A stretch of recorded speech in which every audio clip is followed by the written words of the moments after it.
La revista GOT7 México Mayo-Junio incluye un interesante reportaje sobre los tatuajes de GOT7.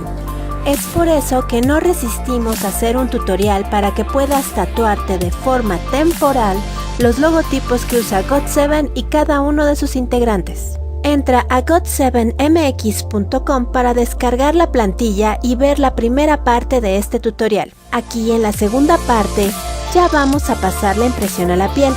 Para ello necesitarás un desodorante en barra. Aplica suficiente y coloca la impresión. Déjala reposar sin moverla por 1 minuto. Retira el papel y el tatuaje se habrá transferido a tu piel.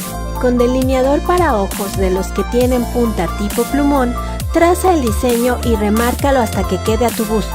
Yo siempre remojo la punta en agua de garrafón para que pinte bien. Si te llegas a equivocar, solo enjuaga el delineador con agua. Seca tu piel y vuelve a empezar, porque el diseño que transferiste permanecerá hasta que lo retires con jabón. Al principio, igual y no te salen muy bien los trazos, pero mejorarás con la práctica. Una vez que termines de trazar, cubre todo el tatuaje con talco para bebé o fécula de maíz. Aplica una cantidad moderada con una brocha limpia. Rocía una ligera capa de fijador de cabello y deja secar.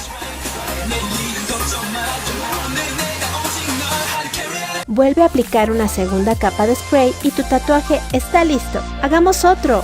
Los tatuajes temporales empezarán a desgastarse ligeramente después de 12 horas, pero si lo necesitas puedes retocarlos.